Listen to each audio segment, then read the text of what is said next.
আমাদের যে পৃথিবীটা,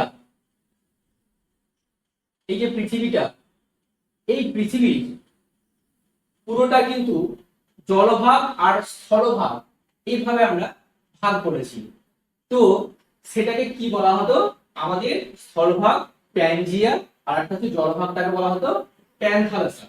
এবার যখনই এই যে আমাদের পৃথিবীটা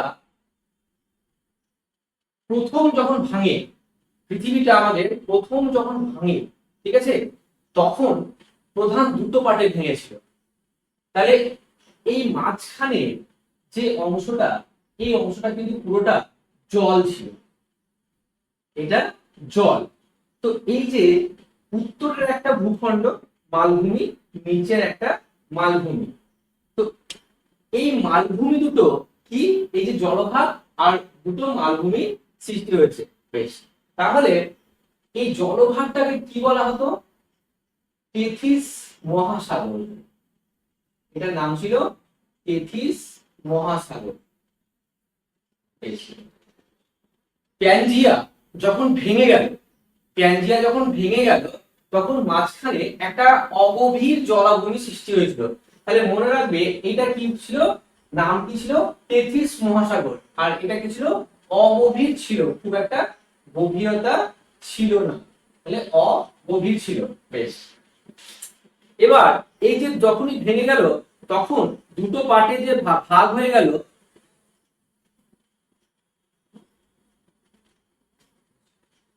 তাহলে এই উত্তরে যে অংশটা, সেটা কি নাম ছিল? সেটার নাম ছিল আঙ্গারাল্যান্ড। আর নিচেরটার নাম ছিল গন্ডোয়ানাল্যান্ড। গন্ডোয়ানাল্যান্ড। এবার দেখো, এই যে উত্তরের অংশটা, এই উত্তরের অংশটা পুরোটাই কিন্তু মনে রাখবে উত্তর আমেরিকা, উত্তর আমেরিকা, ইউরোপ আর হচ্ছে এশিয়া। তাহলে এই তিনটে ভাগে ভাগ ছিল, মানে তিনটে জায়গা, কি জায়গা, এই তিনটে ছিল কি আঙ্গারাল্যান্ড। আর গন্ডোয়ানাল্যান্ডের যে অংশগুলো ছিল, সেটা কি কি ছিল? সেটা ছিল দক্ষিণ আমেরিকা,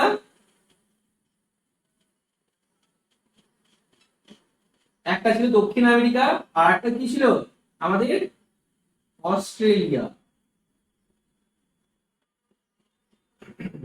এবার এখানে ভারত,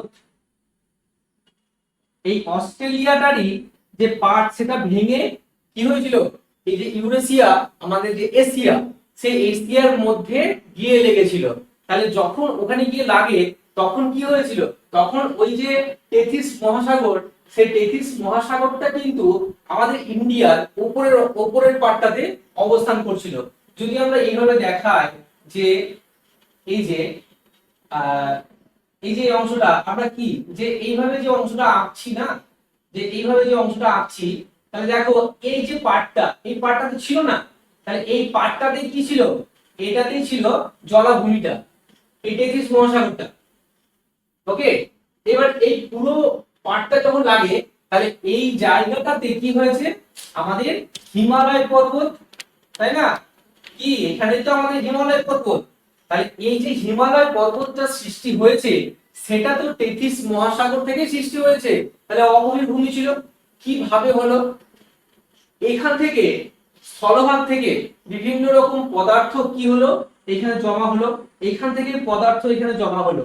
এবার এই জমা হতে হতে হতে হতে জায়গাটা কি হলো, আরো অগভীর হয়ে গেল। যখনই নিচে জমা হচ্ছে, এর উপর যখনই আরো পদার্থ জমা হচ্ছে, তখন নিচের অংশটা কি হচ্ছে, শক্ত শিলা হচ্ছে, উপরের অংশটা কি হচ্ছে, নরম থাকছে। এবার ওই যে শক্ত শিলাটা কি হচ্ছে, এই দুটো অংশের সঙ্গে লেগে থাকছে। এবার হঠাৎ করে যদি আন্দোলন হয়, তখন এই দুটো অংশ কি হচ্ছিল, সাইডে চলে আসছে। দুটো অংশ কি হচ্ছে, সাইডে এইভাবে সামনাসামনি চলে আসছে। যখনই চলে আসছে, তখনই এখানে কি হচ্ছে, ভাঁজ প্রাপ্ত হচ্ছে। এখানকার যে পদার্থগুলো, সেগুলো কি হচ্ছে, এখানে ভাঁজ প্রাপ্ত হচ্ছে, এই যে ভাঁজ প্রাপ্ত হচ্ছে, তাহলে এই যে ভাঁজ প্রাপ্ত হওয়ার ফলেই কিন্তু ভঙ্গিল পর্বতের সৃষ্টি হয়। ওকে, এবার এই যে হিমালয় পর্বত আমরা কিভাবে ভাগ করি, যে তেথিস হিমালয়, হিমাদ্রি হিমালয়, তাই না? তারপরে হিমালয় যে শিবালিক হিমালয়, হিমাচল হিমালয়, হিমাচল হিমালয়, এইভাবে ভাগ করছি তো পরপর পরপর। তো এই উপরে যেমন কারাকোরাম পর্বত, তাহলে এই যে ভাগ করছি পরপর, তাহলে পরপর দেখো এক একটা সময় এক একটা মানে এক একটা পর্বতের উৎপত্তি হয়েছে। একবারে কিন্তু হয়নি, কি করে বা হবে? কারণ যখনই ধাক্কা লেগেছে, মানে যখনই এই দুটো কাছাকাছি এসছে, তখনই একটা পর্বত সৃষ্টি হয়ে গেছে, আবার যখন এসছে তখন একটা পর্বত সৃষ্টি হয়ে গেছে। এইভাবেই তো ভঙ্গিল পর্বতটা সৃষ্টি হয়েছে। এই কারণে আমাদের হিমালয় পর্বতের যে উচ্চতা সেটা কিন্তু এখনো বাড়তে চলেছে। বোঝা গেল ব্যাপারটা? এবার আজ থেকে 10 কোটি বছর আগে কিন্তু এই টেথিস মহাসাগরটা ছিল, আর এই দুটোকে বলা হয় প্রাচীন মালভূমি। এই দুটোকে বলা হয় প্রাচীন মালভূমি। ওকে, এটাও প্রাচীন মালভূমি, এটাও প্রাচীন মালভূমি। এবার দেখো ভাঁজ তো সৃষ্টি হয়ে গেল, ভাঁজ যখন সৃষ্টিটা হলো, মানে ভাঁজের ফলে কি হলো, পর্বত গঠন হয়ে গেল। তাই ভাঁজের ফলে পর্বতটা গঠন হলো বলে এটাকে আমরা কি বলছি, ভঙ্গিল পর্বত। এবার এখানে এই ভাঁজটা যে সৃষ্টি হচ্ছে, তাহলে এই ভাঁজটা এক প্রকার কিন্তু ভাঁজ থাকে না, বিভিন্ন প্রকার ভাঁজ থাকে। তাহলে দেখো এই যে বিভিন্ন প্রকার ভেদ করছি, ভাঁজের প্রকার ভেদ করছি, এটা কোন পরিপ্রেক্ষিতে করছি? এটা করছি ওই পর্বতের যে শিলাগুলো আছে সেই শিলাগুলোর অবস্থান অনুযায়ী। ঠিক আছে, তাহলে হিমালয় পর্বত প্রথম কথা হচ্ছে, মানে ভঙ্গিল পর্বত বিশেষ করে কি, পলিমৃত্তিকা, পলিমৃত্তিকা দ্বারা গঠিত। এছাড়াও আগ্নেয়,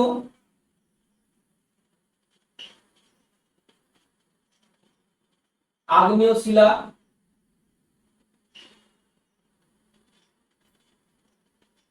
পলিমৃত্তিকা দিয়ে গঠিত হলে এটাকে বলা হয় পাললিক শিলা। পাললিক শিলা। ওকে, এই ভঙ্গিল পর্বতে পাললিক শিলা ছাড়াও আগ্নেয় শিলা আছে, আবার রূপান্তরিত শিলা আছে। রূপান্তরিত শিলা আছে। বেশ, তাহলে পাললিক শিলা তো থেকে গেল। দেখো একটা ভূমিরূপ এইভাবে ভাঁজপ্রাপ্ত হয়েছে। বেশ, এবার পুরোটাই পাললিক শিলা। এবার নিচে আমরা যদি নিচে কি হয় না, তো আমরা জানি কি এখানে ম্যাগমা চেম্বার, নিচে কি ম্যাগমা চেম্বার, এখানে ম্যাগমা চেম্বারটা আছে।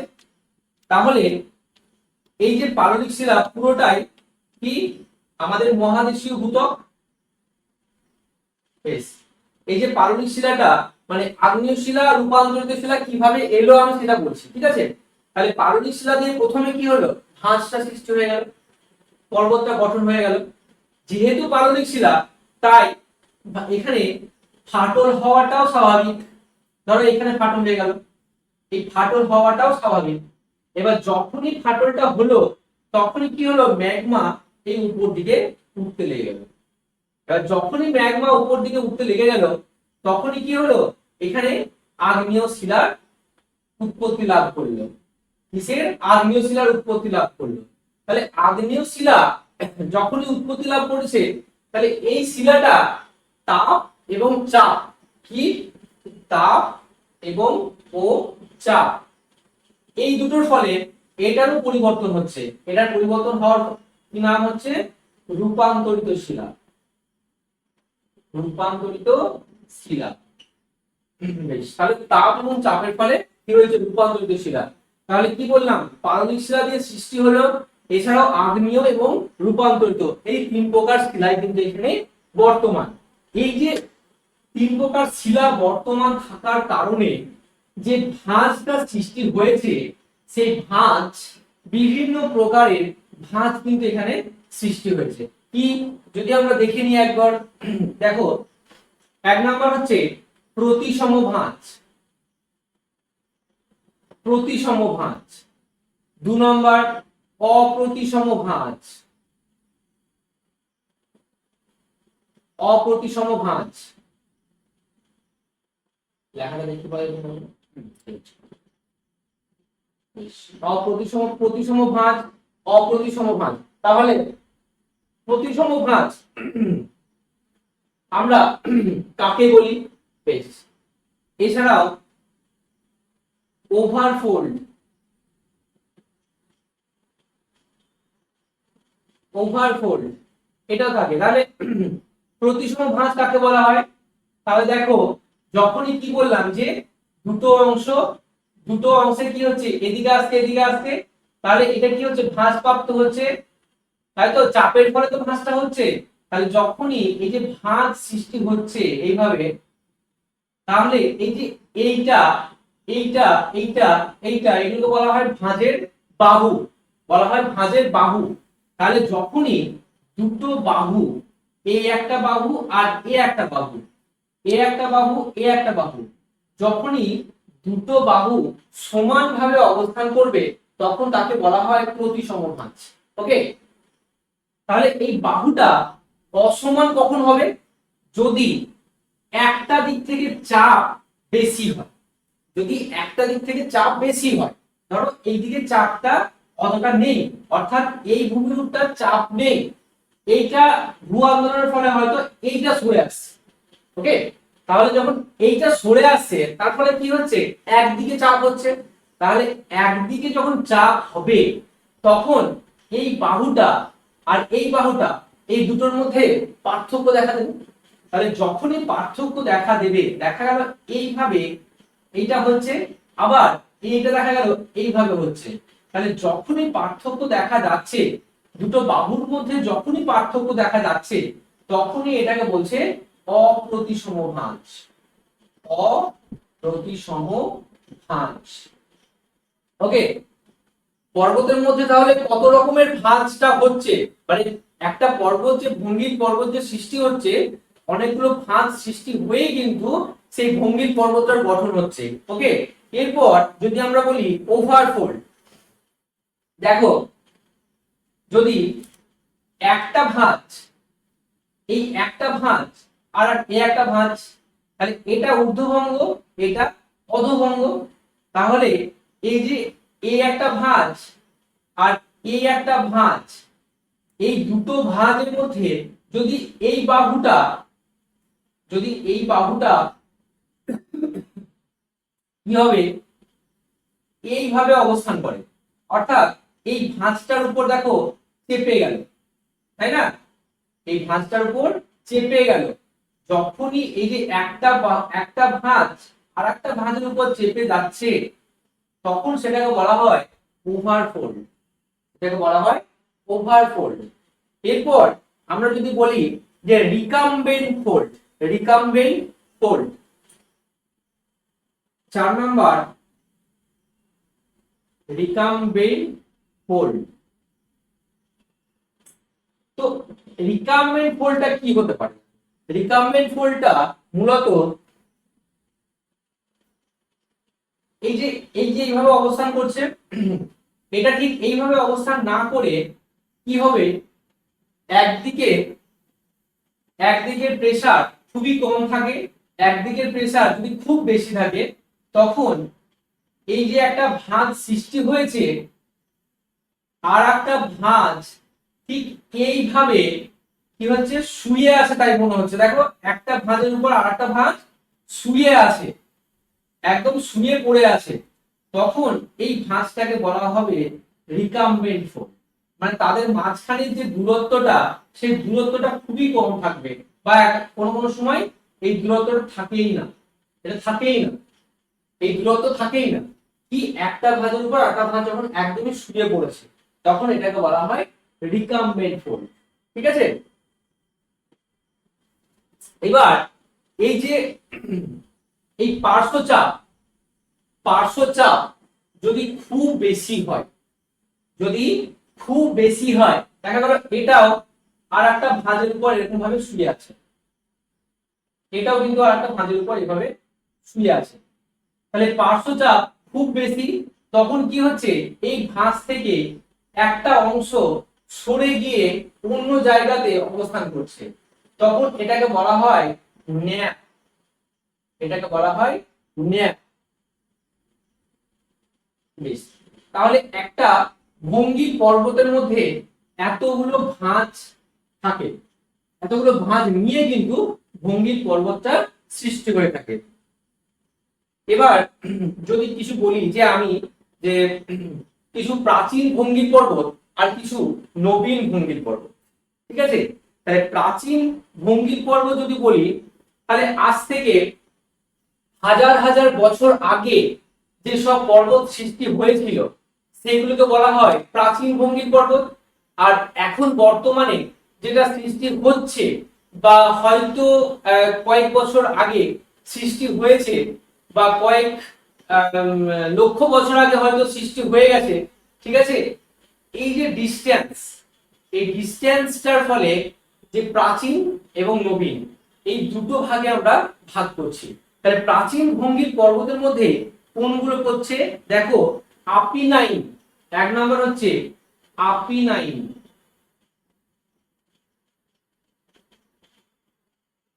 এটা একটা ভঙ্গির পর্বত।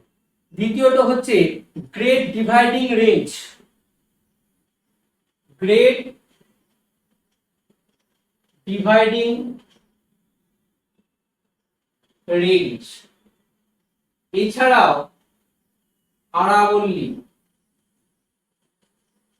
আরাবল্লী, এটা হচ্ছে, এগুলো হচ্ছে সব কি প্রাচীন ভঙ্গির পর্বত, এগুলো হচ্ছে প্রাচীন। আর যদি বলি নবীন, তোমরা সবাই জানো কি আল্পস, আন্দিজ, রকি, এগুলো হচ্ছে নবীন। আল্পস, আন্দিজ, রকি, এগুলো হচ্ছে নবীন ভঙ্গির পর্বত। এবার ভঙ্গির পর্বতের সৃষ্টি তো হয়ে গেল, জাস্ট এক্সাম্পল যেটা বললাম যে প্রাচীন এক্সাম্পল কিছু, নবীন এক্সাম্পল কিছু, কিছু উচ্চতা, পর্বতের যে উচ্চতা সেই উচ্চতা অনুযায়ী ভাগ করা আছে, আর একটা ভঙ্গির পর্বতের মধ্যে কতগুলো ভাঁজ থাকে সেই ভাঁজ আর কিভাবে ভঙ্গির পর্বতটা গঠন হবে সেটা। এবার নেক্সট দেখো কি বললাম, 2 নম্বর কি বলেছিলাম, স্তূপ পর্বত, তাই না, স্তূপ, স্তূপ পর্বত। তো আমরা নরমাল ভাবে কি বলি যে স্তূপ, অর্থাৎ প্রচুর পদার্থ যদি একটা জায়গায় জমা করা হয় তাহলে কি হয় স্তূপ, সেটাকে আমরা স্তূপ বলে থাকি। কিন্তু এক্ষেত্রে কি হয়, স্তূপ মানে আমরা নরমালি কি উঁচু হচ্ছে, নিচু হচ্ছে না, উঁচু হচ্ছে। তো এই ক্ষেত্রে নরমালি কি হয় যে একটা ভূপৃষ্ঠ, ধরো ভূপৃষ্ঠ এটা, তাহলে এই ভূপৃষ্ঠে যদি ফাটল হয় এবং তার ফলে এখানে ফাটল হয়েছে, এখানে ফাটল হয়েছে, এবং ভূ আন্দোলনের ফলে যদি এই অংশটা এইভাবে উপরে উঠে যায় আর এই দুটো অংশ কি নিচে থেকে গেল, তাহলে এই ধরনের পর্বতকে বলা হয় স্তূপ পর্বত, এই ধরনের পর্বতকে বলা হয় স্তূপ পর্বত। এবার মূলত কি হয়, এই যে ফাটল সৃষ্টি হয়েছে, এই ফাটল সৃষ্টি হওয়ার ফলে এখানে দুটো প্রক্রিয়া কাজ করে, ঠিক আছে, এক হচ্ছে চাপ, দু নম্বর হচ্ছে টান। চাপের ফলে হয়, টানের ফলে হয়। তাহলে এই যে স্তূপ পর্বতটা সৃষ্টি হয়েছে এটা কিন্তু মূলত চাপের ফলে সৃষ্টি হয়েছে।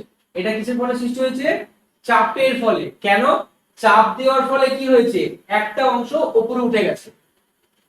যদি বলি টানের ফলে, তাহলে টানের ফলে স্তূপ পর্বত কিভাবে সৃষ্টি হচ্ছে, দেখো চাপের ফলে যদি উঠে যায় উপরে, তাহলে নরমালি টানের ফলে কোন একটা ভূমিরূপ কি হবে, নিচে নেমে যাবে।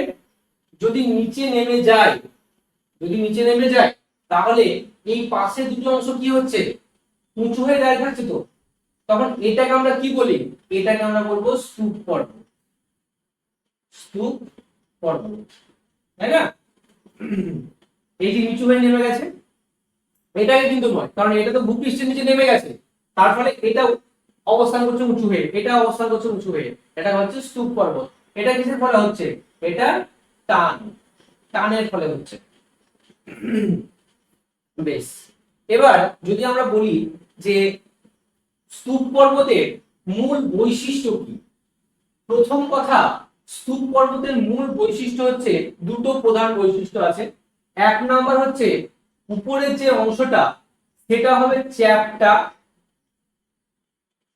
ওকে, আর দু নম্বর দুদিক যেটা হবে সেটা হবে খাড়া ঢাল যুক্ত। কেমন হবে? খাড়া ঢাল যুক্ত। দেখো এই যে উপরে অংশটা কেমন হচ্ছে, চ্যাপ্টা হচ্ছে, তো সমতল থাকছে উপরটা চ্যাপ্টা, কিন্তু এই দুটো অংশ কি থাকছে, খাড়া ঢাল থাকছে। তো তাহলে এটা হচ্ছে মূলত স্তূপ পর্বতের বৈশিষ্ট্য। এবার দেখো যদি একটা অংশ উপরে উঠে যায় তাহলে এই যে দুটো অংশ, এটাকে আমরা কি বলতে পারি? এটাকে আমরা কি বলতে পারি? এটাকে বলতে পারি প্রস্থ উপত্যকা। প্রস্থ উপত্যকা। তাহলে আমরা পর্বতের সময় কি পড়েছিলাম, উপত্যকা কি পড়েছিলাম, যে যখন অনেকগুলো শৃঙ্গ যুক্ত ভূমিরূপকে কি বলা হয়, পর্বত। অনেকগুলো শৃঙ্গ থাকবে তবে সেটা পর্বত। তাহলে দুটো পর্বতের অর্থাৎ দুটো শৃঙ্গের মাঝে যে অংশ, নিচু অংশ অর্থাৎ, তাকে আমরা বলছি উপত্যকা। এর মধ্য দিয়ে যদি নদী প্রবাহিত হতে পারে তাহলে এর মধ্য দিয়েও তো নদী প্রবাহিত হতে পারে, তাই না? তাহলে এর মধ্য দিয়েও নদী প্রবাহিত হতে পারে। তো বেস্ট এক্সাম্পল কি, ওই যে নর্মদা, নর্মদা আর একটা হচ্ছে তাপ্তি। তাহলে এই যে দুটো নদী, এটা এই নদী দুটো কি হয়েছে, প্রস্থ উপত্যকার মধ্যে দিয়ে প্রবাহিত হয়েছে। আর স্তূপ পর্বতটা কি হচ্ছে, বিন্ধ্য পর্বত, আমাদের বিন্ধ্য পর্বত, তাই না? তো যদি আমরা ম্যাপের মধ্যে দেখি নি জিনিসটা, ভারতে তাহলে দুটো রিভার প্রবাহিত হয়েছে, কি হয়েছে, একটা গ্রস্ত উপত্যকার মধ্যে, একটা গ্রস্ত উপত্যকার মধ্য দিয়ে তো প্রবাহিত হচ্ছে। তাহলে ইন্ডিয়াতে কি হচ্ছে না, তো একটা ওপর উঠে গেছে, ওই সাইড দিকে একটা, এই সাইড দিকে একটা, তাই না? মাঝখানে বিন্ধ্য পর্বত এক্সাম্পল, একটা নর্মদা একটা তাপ্তি, তা সেটাই তো গ্রস্ত উপত্যকার মধ্য দিয়ে তো প্রবাহিত হয়েছে। এটা হচ্ছে বেস্ট একটা এক্সাম্পল। এছাড়াও গ্রস্ত উপত্যকা যদি আমরা এক্সাম্পল বলে থাকি তাহলে আমাদের যে ফ্রান্সের ভোজ, জার্মানির ব্ল্যাক ফরেস্ট, এই পর্বত দুটো হচ্ছে গ্রস্ত উপত্যকা। ফ্রান্সের ভোজ আর একটা জার্মানির ব্ল্যাক ফরেস্ট, এই দুটো গ্রস্ত উপত্যকা, ওকে। এই যে গ্রস্ত উপত্যকার মধ্যে দিয়ে কি প্রবাহিত হয়েছে, কোন নদী, রাইন নদী প্রবাহিত হয়েছে। এটার মধ্যে দিয়ে রাইন নদী প্রবাহিত হয়েছে। বেশ, আর নর্মদা তাপ্তির মাঝে কি যে স্তূপ পর্বতটা আছে সেটাকে কি বলা হয়, সাতপুরা। সেটা হচ্ছে সাতপুরা, তাই না? সাতপুরা হচ্ছে একটা স্তূপ পর্বত। আবার দামোদর উপত্যকা একটা গ্রস্ত উপত্যকা। দামোদর উপত্যকা কি, একটা গ্রস্ত উপত্যকা।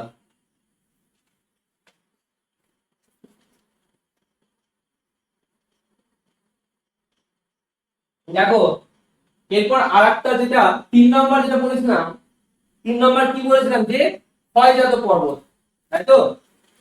ক্ষয়জাত পর্বত। তাহলে ক্ষয়জাত পর্বত মানে আমরা খুব সিম্পল ভাবে জিনিসটাকে মানে বুঝতে পারছি যে ধরো একটা পর্বত কি হয়েছে, গঠন হয়েছে, ক্ষয় হয়েছে, ক্ষয়ের ফলে কি হয়েছে, যে কঠিন শিলা, সেই কঠিন শিলাগুলো উঁচু হয়ে দাঁড়িয়েছিল, তার ফলে যে পর্বতটা সৃষ্টি হয়েছে সেটা হচ্ছে ক্ষয়জাত পর্বত। তাহলে এই ক্ষয়জাত পর্বতের একটা উদাহরণ কি হতে পারে, এটাকে কি বলা হয়, ক্ষয়জাত পর্বতকে আবার অবশিষ্ট পর্বতও বলা হয়। এটা মনে রাখবে যে ক্ষয়জাত পর্বতকে আবার অবশিষ্ট পর্বতও বলা হয়। তো এই অবশিষ্ট পর্বত কিভাবে সৃষ্টি হচ্ছে না, তো কোনো উঁচু কোনো ভূমিরূপ ক্ষয়ের ফলে যখন নরম শিলাগুলো ক্ষয় হয়ে যাচ্ছে, কঠিন শিলা উঁচু হয়ে দাঁড়িয়ে থাকছে, সেটা হচ্ছে ক্ষয়জাত পর্বত। ওকে,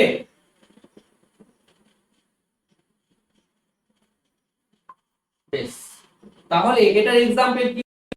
আমাদের ভারতে কি আরাবল্লী, ভারতের আরাবল্লী এটা কি ক্ষয়জাত পর্বত তো, ভারতের আরাবল্লী। এছাড়াও উত্তর আমেরিকা মহাদেশের আর একটা পর্বত আছে হেনরি পর্বত, হেনরি পর্বত, এটাও কিন্তু ক্ষয়জাত পর্বত।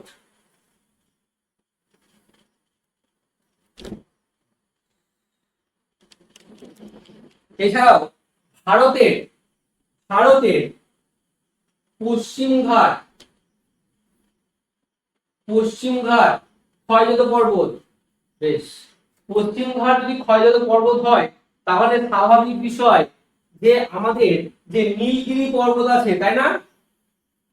কি নীলগিরি পর্বত আছে তো, তাহলে সেই নীলগিরি পর্বতটাও ক্ষয়জাত পর্বত, পশ্চিমঘাটও ক্ষয়জাত পর্বত, আরাবল্লীও ক্ষয়জাত পর্বত, আর একটা উত্তর আমেরিকার সেটা হচ্ছে হেনরি, সেটাও কিন্তু ক্ষয়জাত পর্বত। বেশ, এরপর যদি আমরা সঞ্চয়জাত পর্বত বলি, সঞ্চয়জাত পর্বত কোনগুলো? দেখো অ্যাকচুয়ালি সঞ্চয়জাত যে পর্বতটা সেটা মনে রাখবে যে অগ্নুৎপাত হচ্ছে, সেই অগ্নুৎপাত হওয়ার ফলে যখন ওই লাভা বাইরে বেরিয়ে এসছে, তখন ওই লাভাটা জমে জমে জমে জমে যে পর্বতটা সৃষ্টি হয়েছে সেটাই হচ্ছে একমাত্র আমাদের সঞ্চয়জাত পর্বত। এবার ওই লাভাটা শুধু তো লাভা থাকে না, তাহলে লাভার মধ্যে আরো অনেক রকম পদার্থ থাকে, সেই পদার্থগুলো জমা হয়েও কিন্তু পর্বত সৃষ্টি হয়। তাহলে এক্ষেত্রে আমাদের বিমিশ্র পর্বত হতে পারে, শঙ্কু আকৃতির পর্বত হতে পারে, এছাড়াও আরো আমাদের যে বড় কোনো আগ্নেয় পর্বত সেটা ক্ষয় পাচ্ছে, ক্ষয় পেয়ে সেটাও একটা ক্ষয়জাত পর্বত হয়ে যাচ্ছে। এছাড়াও দেখো আমাদের যে আগ্নেয় পর্বত, গম্বুজ আকৃতির পর্বত বা মিশ্র শঙ্কু পর্বত, এগুলো কিন্তু আমাদের সঞ্চয়জাত পর্বতের একটা এক্সাম্পল। তাহলে এটা মনে রাখবে শুধুমাত্র যে সঞ্চয়জাত পর্বত সবসময় কিভাবে হয় না, তো ম্যাগমা যখন বাইরে বেরিয়ে আসছে সেটা জমা হয়ে কি হচ্ছে পর্বতের সৃষ্টি হচ্ছে, সেটা হচ্ছে সঞ্চয়জাত পর্বত। এবার এই সঞ্চয়জাত পর্বতগুলোর মধ্যে শুধু যে ম্যাগমা থাকে তা নয়, কি বললাম পদার্থ বিভিন্ন রকম থাকে, সেই বিভিন্ন রকম পদার্থের নাম অনুসারে মানে সঞ্চয়ের অবস্থান অনুসারে বা প্রকৃতি অনুসারে কি হয়েছে তাদেরও বিভিন্ন রকম নাম হয়েছে। কি মিশ্র শঙ্কু, শঙ্কু আকৃতির পর্বত, গম্বুজ আকৃতির পর্বত, এগুলো নামকরণ করা হয়েছে। ওকে, বেশ, তো পর্বতের মোটামুটি এতটুকুই শেষ, আর কিছু নেই এখানে বোঝানোর। তো এইগুলোই যেগুলো বললাম মোটামুটি এইগুলো ওখানে পড়ে নেবে, ব্যাস তাহলেই হবে।